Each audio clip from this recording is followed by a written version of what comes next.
Okay, so for this video, I'm going to hopefully show you very quickly some of the key features about different types of databases that can help you really start to utilize these tools a little bit more. So starting off, I did a really quick search. Most databases these days will provide search options over here, either on the left or on the right columns. This particular database, which is EBSCO, Academic Search Premier, and Master File, also known as EBSCO Full Text, is indeed providing different search limiters, as we say, or different ways to limit your search. For example, the real popular ones are right here. You can change the date if you do not want anything going all the way back to 1937. You can easily switch this just by moving the bar here and updating.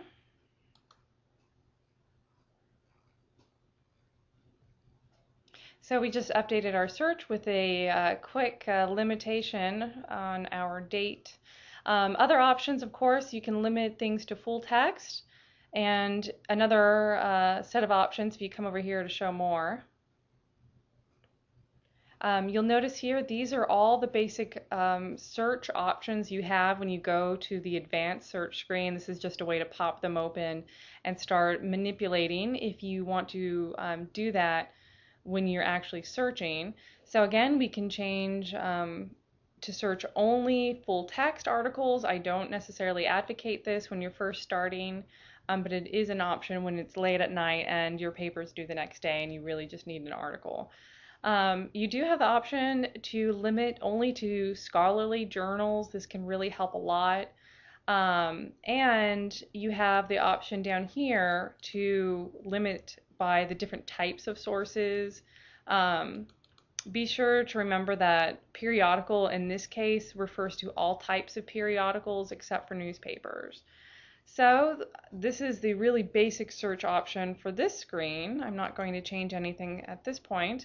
Other key features, I believe one thing to keep in mind with this particular product or this particular database from EBSCO, it's actually one of many.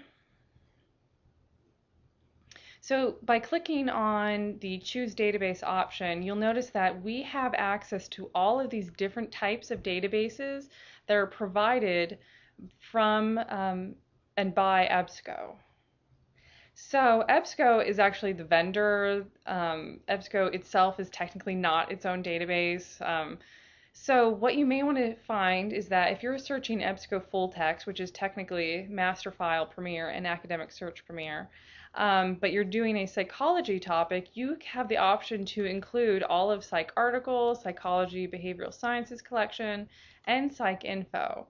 And you can choose to actually search all of these different databases at once because all of them are from the same vendor. So here we are. We can start our search again, now using all of the databases that we had signified. You'll notice that our search results have definitely popped up a little more, and of course this database works hard to get rid of any duplicates that might be between the different databases. One thing to keep in mind too is that you have other options up here. For example, EBSCO does provide a way for you to create your own account. So if you end up using EBSCO databases a lot, whether it's EBSCO full text databases or ERIC or PsycInfo or one of the other heavy EBSCO databases, you do have the option to create your own account. It is free. It allows you to actually create folders that will store articles and citations for more than one sitting. You can actually store several articles when you come into EBSCO without signing in, but the moment you leave, that whole folder is cleared out. And you can set preferences and that sort of thing. Let's head back. One thing to keep in mind too about different databases is that there is the option, of course, to look at some sort of search help. This can be extremely beneficial when you're actually trying to figure out what wildcard is used, what commands can you use, what operators and limiters and stuff like that. So if you really want to get detailed about how you can really manipulate a database, it's usually helpful to go to that particular database's help screen. So let's actually take a look at a completely different database that looks very different than EBSCO. Okay, this particular database is ScienceDirect. It comes from Sciverse, and I did the same exact search, media and violence in children. Of course, this particular database is not broad the way EBSCO Full Text is. This is focused solely on the sciences. So you'll notice I just did a very basic search. If we wanted to, we can come over here to their advanced search screen. They do have the option up here to register for the same type of service, so that if you want to create an account to save articles and that sort of thing, you can. Notice over here on the left, they also put a lot of their limiters and other options for you to start manipulating your results while you're searching.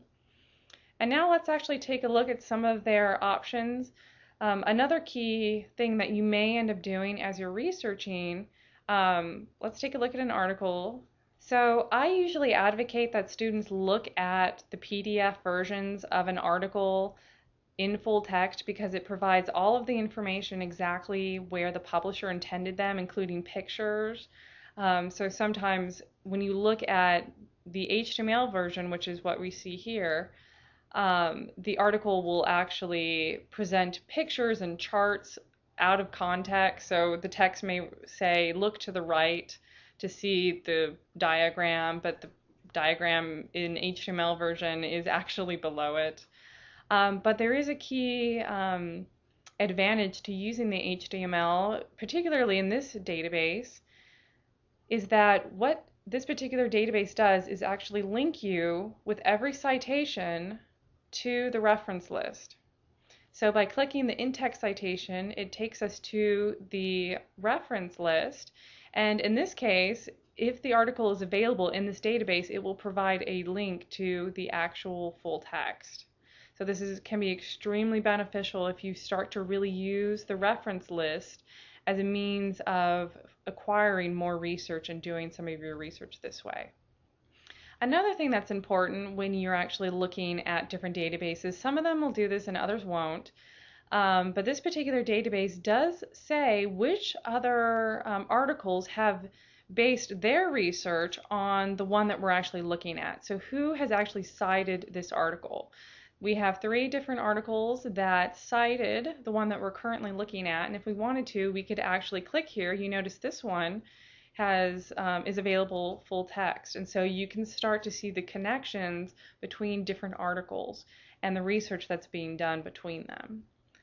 So these are just a few of the really basic features of a lot of different databases that you can start using when you feel a little bit more comfortable. Again, remember, search tips help. That is definitely a great place to go if you kind of want to get to know a database a little bit better than you might when you first start browsing.